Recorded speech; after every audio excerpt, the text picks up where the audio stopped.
Welcome to another Ashman Kings of War Battle Report, the Epic Quest, Abyssal Dwarfs versus Dwarfs, 2,300 points, and the scenario is Control. Greetings all, I haven't done a battle report in the new edition yet, so this is the first one. I'm featuring an army that I purchased from my friend Holy Diver last year, I think, and he knew I was building an Abyssal Dwarf army, and he wanted some money for another project or something and wasn't using it, so I was able to purchase a painted army, totally done, by the Holy Diver himself. So I was really happy to have this army. And the battle today is 2,300 points, but it's really, his army was a 2,000 point army. And so I've had to add some stuff to it to get it up to 2,300 points. The army starts off with 3 hordes of lesser obsidian golems, 2 regiments of slave orc gore riders, 2 troops of slave orc gore riders, 2 regiments of abyssal half-breeds, the overmaster with a tome of darkness, an ironcaster with surge 8 and bane chant, an overmaster on ancient winged half-breed, aka fat bastard, and then the Wildcat special infantry unit, which was a 200 point unit that gives you extra scenario points and rally 1. So I looked at the terrain and I set up with a fast flank. Over here on this right side, I put a troop of slave orcs and gore riders. Behind them were my abyssal half-breeds.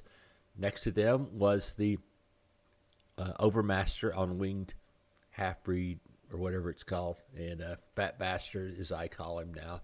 And he's all set up over here to confront the left side of the dwarf line. I then set up a unit of slave orc gore riders. Then all 3 of my units of obsidian golems right in a line to kind of anchor the middle of my line, since they're basically all rocks, and that works out pretty well. So finally, over here on the left flank, I had another troop of gore riders, and their job is just to hold this table section, since we're playing a modified version of Control. Over on the far side is a regiment of slave orc gore riders, and then behind them were the abyssal half-breeds. There's a unit of dwarfs over there with really nasty rifles that I'm trying to avoid. Over protecting the dwarfs' right flank was a unit of sharpshooters. The unit you see there is a bunch of drunken halflings, and that is Carl's special infantry unit that gives rally 1. Next to his special Wildcat infantry unit, the one with the rally 1, there was a unit of Iron Guard, then a steel behemoth, then another unit of Iron Guard, then a horde of bulwarkers, and then another unit of Iron Guard over there as well. I think his heroes are there, and his flame cannon is there as well. Defending the dwarf left flank was a unit of Rangers. They're right there adjacent to the hill. Behind them are the Brock Riders, and they have the Brew of Sharpness, which is pretty nasty. 2 units of Mastiffs. I think one had shooting attack. I don't think the other did. I think the shooting one had the has the red marker there on it. And then I think this guy, I'm not sure what his name is. It's a steel something. Let me see. A steel juggernaut that has he's an armor 6 guy, and really bolstered the end of his line, because I had a hard time with that trying to take him down. So Carl gave me the first turn, and so I sent the slave orc gore riders on a suicide mission to take out his sharpshooters and use them to hide my abyssals from being shot. And then right next to them was my Wildcat infantry unit, and I went ahead and advanced with it, since I got bonus points for controlling any section with it. The unit of slave orc gore riders is just a troop. They just hid behind the hill, again, just to hold that table section. They're so cheap, it works perfect for it. And you can see the obsidian golems were marching up just to the right of the photograph. In the middle, I advanced with the obsidian golems, and I had the overmaster and the ironcaster, which are actually the only 2 real dwarfs in this entire abyssal dwarf army. They did some surges just to get a little closer. I really wasn't worried about getting outcharged by dwarves, so I could get up there a little close. Plus, I had a shooting attack on those 2 units of gray obsidian golems. The one here on the left had a healing brew, so that was a pretty nice thing. Okay, the Orc Gore Rider, Slave Orc Gore Rider Regiment moves up and just sticks its nose into the edge of the woods there in case I need to do anything radical. The Fat Bastard, he moves up and pivots to confront the flank of one of his Iron Guard units. The Abyssal Half-Breeds, they move forward. They're shielded by the troop of Slave Orc Gore Riders and are probably going to get shot to pieces this turn. One of the things that I noticed about the Dwarf army, it did not have really any flyer defense, so that's going to let Fat Bastard just have his way with him. So he moves forward along with the Slave Orc Gore Riders and the Abyssal Half-Breeds. And Fat Bastard is cool because he has regeneration, so shooting at him is kind of semi-useless at times.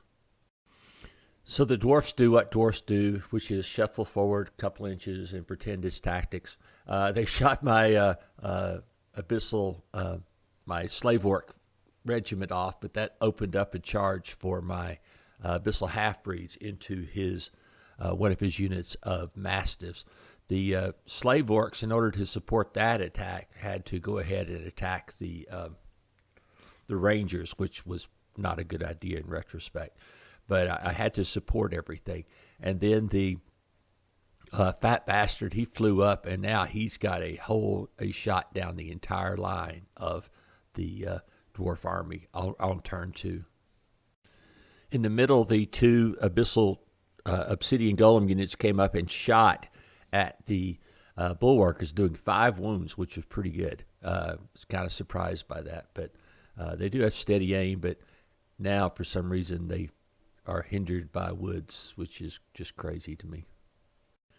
One thing that really slowed me down was a lucky waiver on the unit of Slave Orc Gore Riders, which blocked in my Abyssal Half-Breeds from being able to do anything, because I was really hoping to be in his flank by turn 3 at the latest.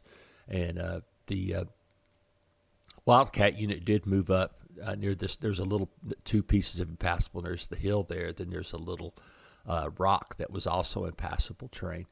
So I moved up there to take to stop anything from coming through that gap. His Steel Behemoth shot up my Obsidian Golems pretty well. I was shocked, honestly, but I mean, there's armor 6 is so hard to deal with.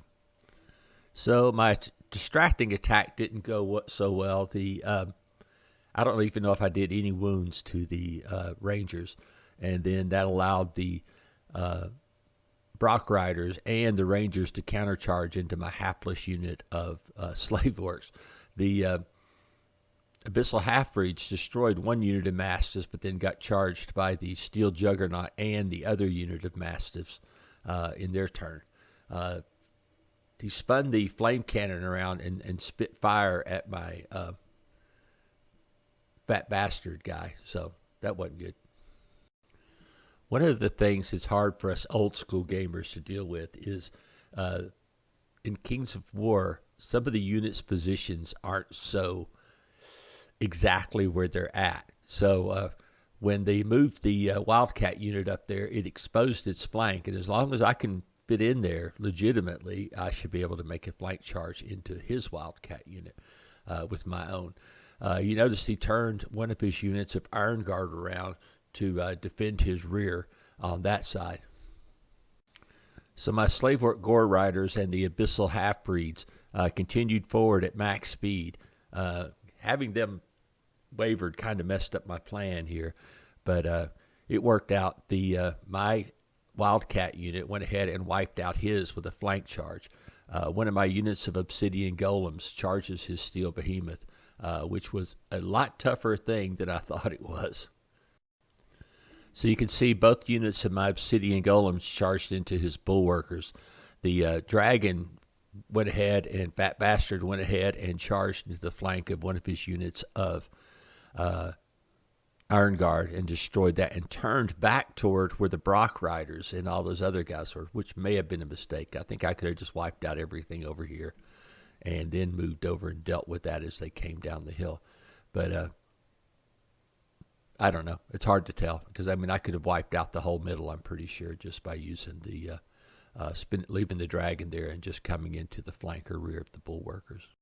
So you can see that the Brock Riders and the Rangers did wipe out my unit of slave orcs, and so then the Rangers turned toward the flank of the obsidian golems. I really wasn't worried about those guys that much because they don't really have any way of hurting them very efficiently, even with a great number of attacks. The Mastiffs and the Steel Behemoth are playing patty cake with each other, and that lasts for quite a while. One of the things about doing battle reports and taking pictures is you sometimes see things that at the time looked right, but in the end it didn't. I think for some reason that his Brock Riders get to charge into the flank of my obsidian golems, and I don't know how that happened because you can look at that angle. It's pretty clear that they can't see. But like I said, who knows? I mean, things get jiggled during a game and stuff like that. But it did, of course, have a profound effect on the game. Over here on my right flank, the Abyssal Half-Breeds are dueling with my with his Steel Juggernaut and his Mastiffs. I just could not penetrate the armor 6 on that guy, and you see I've done 2 wounds to it. And I mean, I hit a lot, but I only have crushing 1, and I did not have any Bane Chant support anywhere close to that. Looking at the other picture, looking at this, I do not see how that they could make that charge, but I cleared it. It's not my opponent's fault. I said he could do it. So they make a hindered charge through the woods into the flank of my obsidian golems. You can see that bastard's just standing there looking crazy because I thought they would still be on the hill. I don't know. I don't know what happened here, but this was not good for me. When I bought this army, it was a 2,000 point army, and I needed to add 100 points to it to play in this particular battle. And instead of doing something logical, I bought the Charnox upgrade and then something else that didn't make sense in this game. And what I should have done was do like I do when I'm playing with trolls or stuff, which is deck one out with the Brew of Sharpness, maybe one with the Jesse's boots and stuff like that, to really get a super effective thing. Because it took me a long time to take down those bulwarkers, despite the fact that they had 5 wounds on them at the start of the before I even engaged with them. So that's going to have a horrible effect on this game. Over here, he elected to charge with his sharpshooters. I got just too close. I was hoping that he wouldn't move and shoot me, and then those Abyssal Half-Breeds could come around the end of his line and start waylaying his units.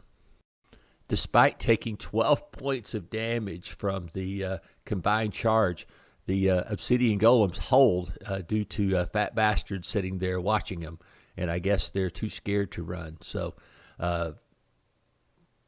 I was really stunned that they could actually hold, but the main reason is because they were hindered on the way through the woods. At least the Brock Riders were. The Steel Behemoth has one of my units of obsidian golems up to 7. I had actually used my healing brew and got 2 wounds back, so they were basically at 9. So that's not a good thing that's happening here for me. I'm just so limited here. I got to choke myself up in this terrain, trying to get to the flank of the army. And then when he charged over there on the other side, he kept me from liberating my Abyssal Half-Breeds and have them come rampaging down his line. Here, Fat Bastard came to the rescue. He had got grounded last turn by the Dwarf King who was lurking behind the lines.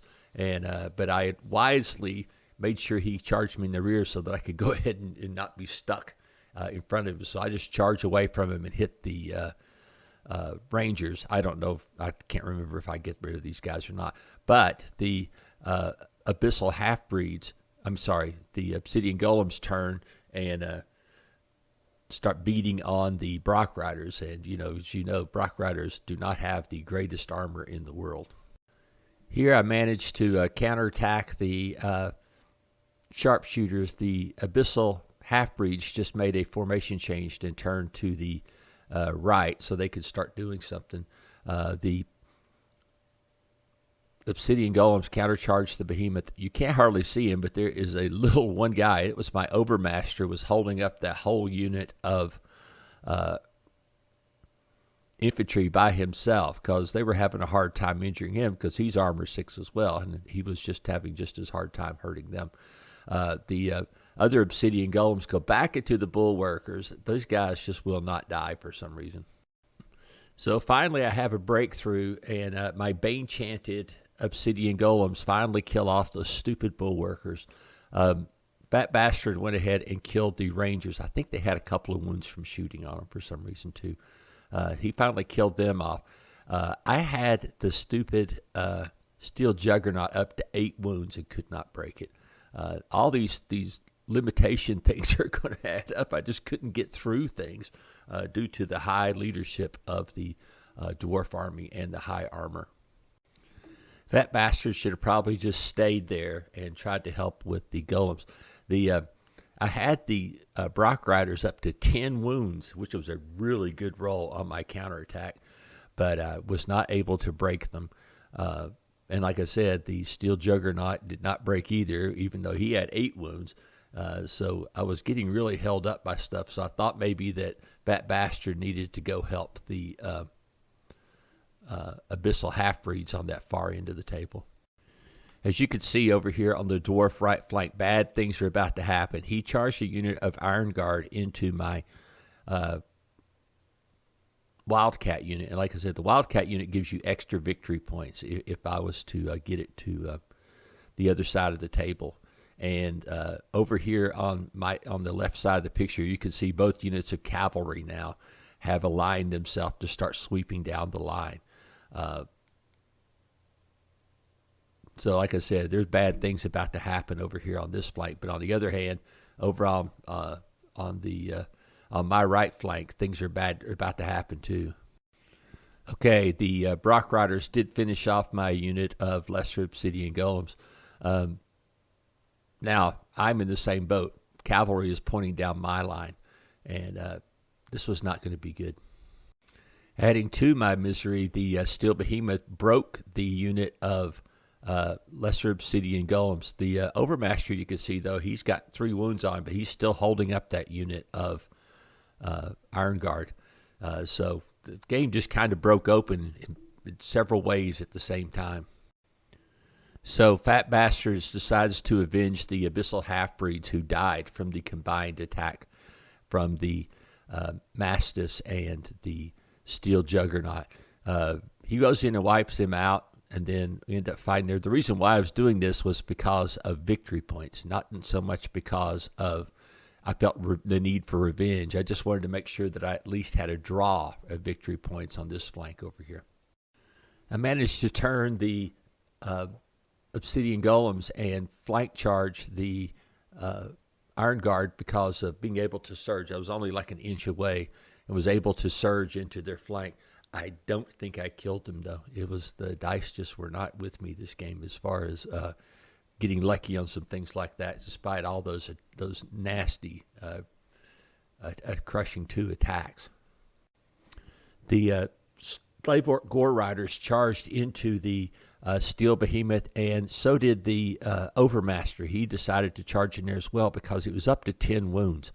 I guess I never should have looked at the stats of that thing. That thing is very, very hard to kill.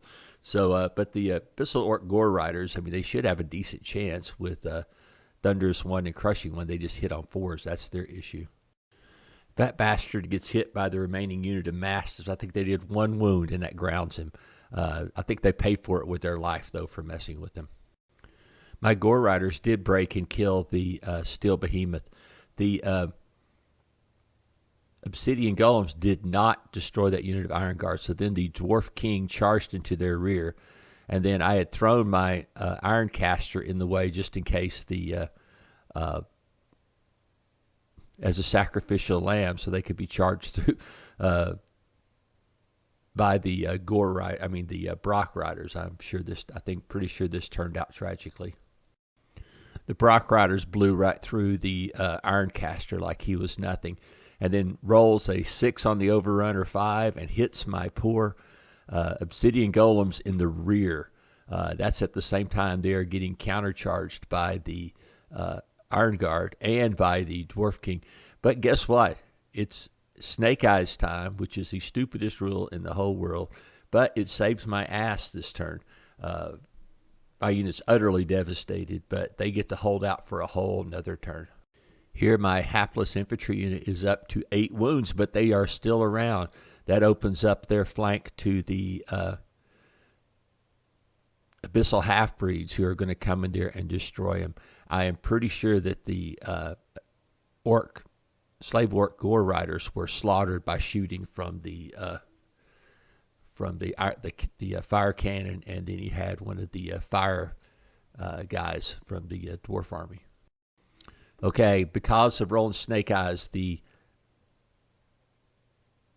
obsidian golems turned and finally killed the Brock riders. They were around 10 to begin with, so they weren't in too good a shape to begin with. And then obviously the Abyssal half-breeds destroyed his unit of Iron Guard. And I think I just backed up everything to get into, because I'm trying to play control, and this is near the end of the game, and I'm just wanting the victory points. So the Overmaster, he decides he needs to try to take out another unit of Iron Guard by himself. I think it's actually the same unit he's been fighting the whole game. So he goes into them to try to hold them up.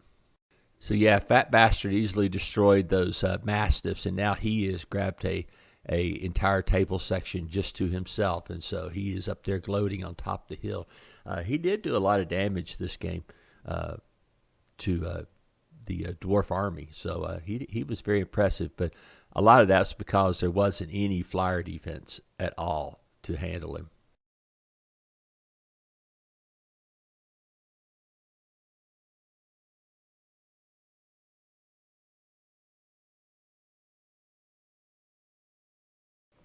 Wow, what a brutal game. I lost most of my army, but still won the war, as they say, which is one of the cool things about Kings of War, where you can lose a ton of stuff and still win the battle. Part of the thing that I've been doing lately with this army, since there are some of these little cheap 80-point units like the troops, is when I'm playing these scenarios like this, I try to hide the little troops of slave gore riders to make sure that there's a victory point there. Hiding on some side of the table. The thing about this, this is a prep game for the Wildcat tournament, and the Wildcat unit this year gives you bonus points on control. So like if he's across the table, he gives you extra points. He also has rally, has a couple of other things. It's not that great a unit fighting-wise or anything, but it has a shooting attack. It's just kind of unique.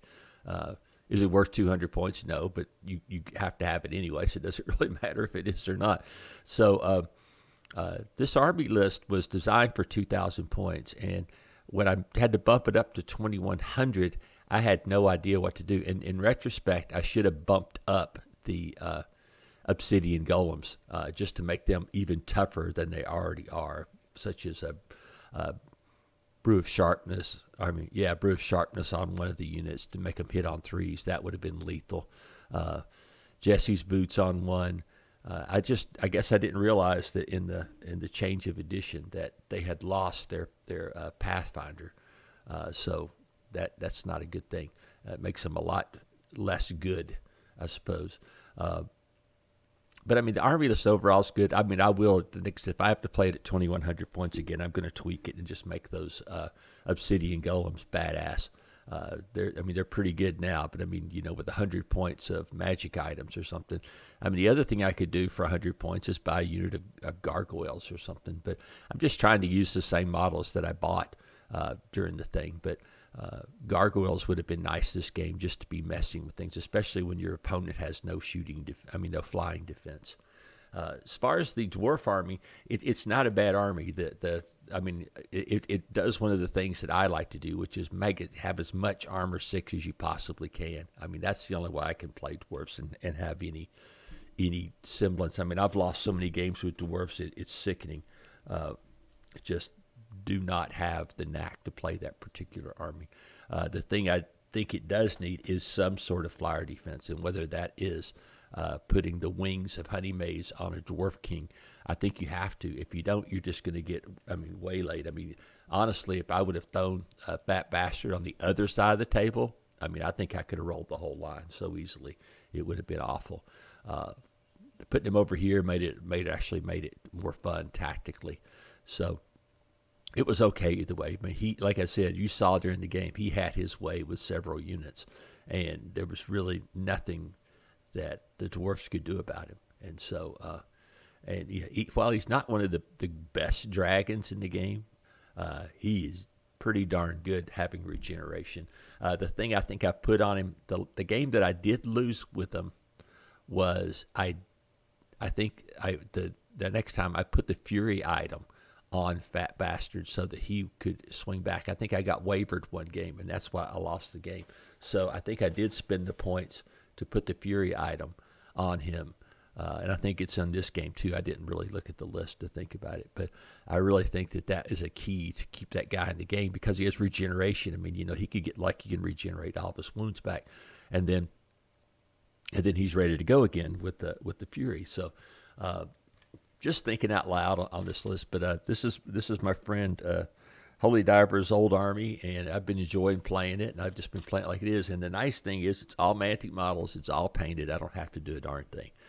If I want to go to a Mantic event or an event that has bonus points for using all Mantic models, I can just take this army. All I would need to do is build some sort of display board to make it happen. It's very excellently painted, well thought out army list. And like I said, I just, this game, bump and get up that extra 100 points. I could have thrown in another 100-point unit just for the heck of it. But odds are I probably would have just bumped up the Obsidian Golems to just insanity level with magic items. So that's what I'm going to do next time, again, if I have to play this army. I could potentially take this to the Wildcat just because of the fact that it is already painted and ready to go. All right, take care, everybody. Going to see you next week.